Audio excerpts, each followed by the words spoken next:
2020 में सबसे ज्यादा इस्तेमाल की जाने वाली जो एप्स हैं उसमें व्हाट्सएप तीसरे नंबर पर था, पहले नंबर पर जूम था और दूसरे नंबर पर टिकटॉक था। और व्हाट्सएप की जो नई पॉलिसी है उसके मुताबिक व्हाट्सएप सार्फिन का डेटा न सिर्फ इस्तेमाल करेगा बल्कि इसे फेसबुक के साथ शेयर करने लग जाएगा। अब that is the problem and that is the main concern जो बहुत सारे डिजिटल एक्सपर्ट्स को और जो लोग इस सारे डेटा की जो गेम है उसको समझते हैं वो बड़े परेशान है इस हवाले से। बिल्कुल, अब इस नई पॉलिसी के मुताबिक सार्फिन का ये डेटा किसी थर्ड पार्टी को भी दिया जा सकता है। व्हाट्सएप का कहना यह है कि वो नई पॉलिसी के मुताबिक मोबाइल की मालूमात भी हासिल कर रहा है, जिसमें बैटरी का level, app version, mobile number, mobile operator, IP address समेत दूसरी मालूमात शामिल हैं। इस नई प्राइवेसी पॉलिसी की वजह से लोग काफ़ी परेशान हैं कि उनकी ज़ाती मालूमात अब कहाँ तक जा सकती है। इस हवाले से हम बात करेंगे। Social media expert Asad Baig हमारे साथ मौजूद हैं। अस्सलाम वालेकुम असद। असद, बहुत शुक्रिया प्रोग्राम में वक्त देने के लिए। सबसे पहले तो आसान सा जो है ना वो मैं सवाल पूछ लेता हूँ, व्हाट्सएप इस्तेमाल करें अब हम या ज़रा रुक जाएं? मेरा मशवरा तो यही है कि ना करें। मैं बहुत सीरियसली अब इस बारे में सोच रहा हूँ कि अब किसी और ऑल्टरनेट में मूव हो जाना चाहिए। वो टाइम आ गया है कि जब हम थोड़ा सा कोशिश करें कि जो फेसबुक की ग्लोबल मोनोपोली बनती जा रही है उसको थोड़ा सा ब्रेक करने की कोशिश करें।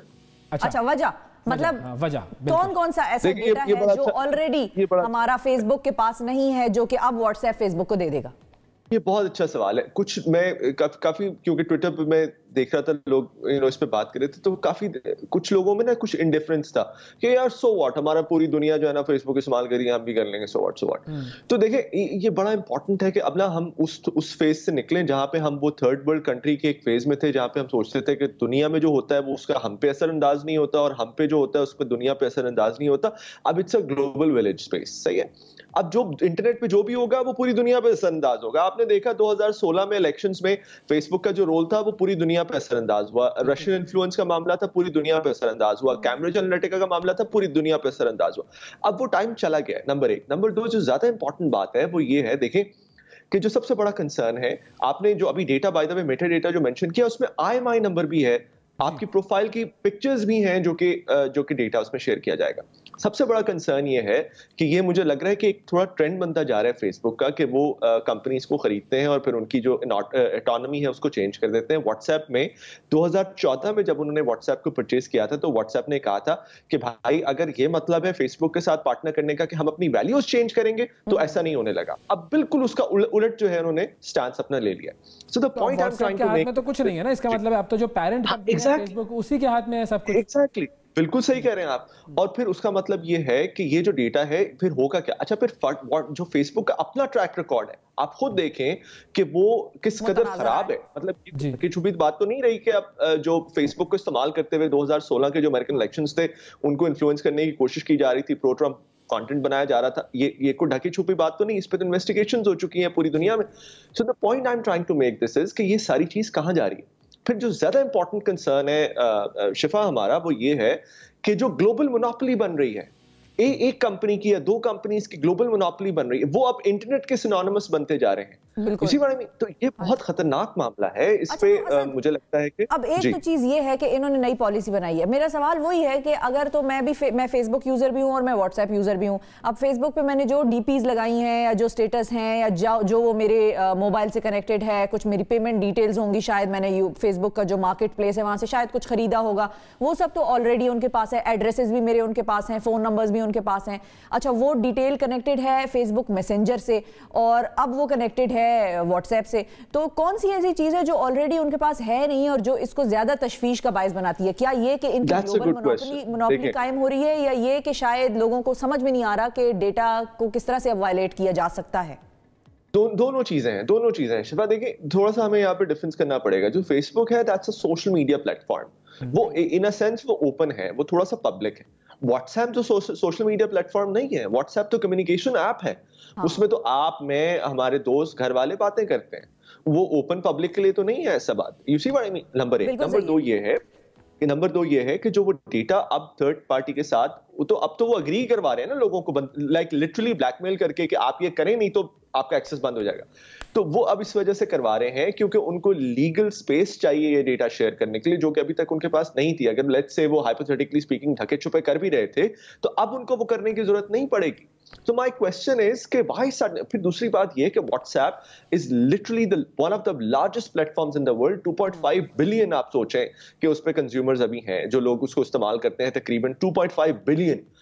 तो ये बहुत बड़ा एक हम डेटा का जो वो है उसकी बात कर रहे हैं, और इससे मुझे लगता है कि पावर बैलेंस जो है वो मजीद टिप हो जाएगा in the favour of monopolies in the world. मेरे दो मेजर छोटे से कंसर्न्स हैं जो मेरे जहन में आ रहे हैं। या तो वो मेजर हो सकते हैं या छोटे कंसर्न हो सकते हैं। वैसा आप फाइनल मेजर फैसला कर लें कि आपने छोटा है। अच्छा। मेरा मेजर कंसर्न है वो नंबर 1 ये कि अब जो मेरा डेटा फेसबुक के पास, व्हाट्सएप के पास, सबके पास चला गया, उससे मुझे नुकसान क्या होगा? पहले तो क्योंकि हम जो है ना वो पाकिस्तानी फायदे नुकसान की जबान ज्यादा समझते हैं। हाँ। भाई मेरी सारी डिटेल पहुंच गई, मुझे क्या नुकसान हो रहा है ये समझाइएगा, फिर मैं दूसरा सवाल करता हूँ। देखिए ये आपने बहुत अच्छा सवाल किया। यहाँ पे हम थोड़ा सा ना अगर यही मैं समझाने की कोशिश करता हूँ सबको, जो प्राइवेसी एंगल, एक तो वो डायरेक्ट नुकसान है जो आपको हो गया, आपकी लेट से मेरे तस्वीरें चली गई, घर वालों की तस्वीरें चली गई एंड सो ऑन। तो वैसा नुकसान शायद मुझे लगता है ना हो, ऐसा कोई मतलब मामला नहीं है कि वो व्हाट्सएप और फेसबुक आपकी तस्वीरें हैक करने तो नहीं बैठे ना, ऑब्वियसली वो दे हैव अ लार्जर वो। तो एक तो वो है, लेकिन फिर दूसरी बात मैं जो पहले बताने की कोशिश कर रहा था कि क्योंकि इंटरनेट एक मीडियम है, व्हाट्सएप फेसबुक एक मीडियम है, इस पे जो भी होगा इंटरनेट पे वो उससे हमें आपको इफेक्ट होगा। वो टाइम खत्म हो गया जब नहीं होता था, तो होगा। मैंने आपको पहले भी एग्जांपल दी, जो ये सारे इंसिडेंट्स हुए इनसे कौमों को हो सकता है, ऐसा हम कह सकते हैं कि अगर इंडिविजुअली नहीं हो रहा, मुझे नहीं हो रहा, तो पाकिस्तानियों को हो सकता है। देखिए मीडियम्स को हो सकता है शिफा, आपके लेट्स से आप ही के और मेरे लाइफ टाइम में अगर इंटरनेट का पूरा स्ट्रक्चर चेंज हो जाए तो उसका हमें इफेक्ट होगा ना, जाहिर सी बात है, क्योंकि इंटरनेट तो अब हमारी जिंदगी बन चुकी है, हमारा काम, हमारा बिजनेस, हमारी पढ़ाई सारी इंटरनेट पे चल रही है। You see what I mean? तो ये चीज बड़ी इंपॉर्टेंट है कि हम इसको समझें कि अगर इंडिविजुअली मेरी और आपकी शायद उस पे तस्वीरें ना जाए, तो ये बहुत बड़ा एक हम लार्ज इम्पैक्ट की बात करें मीडियम में। बिल्कुल, क्योंकि होता ही है कि देखिए जब तक इंसान को अपना पर्सनल नुकसान नजर नहीं आता हो ना, उस वक्त तक वो लार्जर इम्पैक्ट की तरफ सोचता नहीं है। पहली चीज तो ये जो मेरा छोटा सा कंसर्न था, जो कि बड़ा कंसर्न बिल्कुल, अब ये नेशंस का डेटा है बेसिकली। दूसरा कंसर्न मेरा ये है कि भाई अब मैं क्या इस्तेमाल करूं? चलो व्हाट्सएप मैंने छोड़ दिया, अब मैं क्या इस्तेमाल करूं? और इस बात की क्या गारंटी है कि मैंने अगर कोई दूसरी ऐप इस्तेमाल करना शुरू कर दी तो कल को फेसबुक उसको भी ना खरीद ले?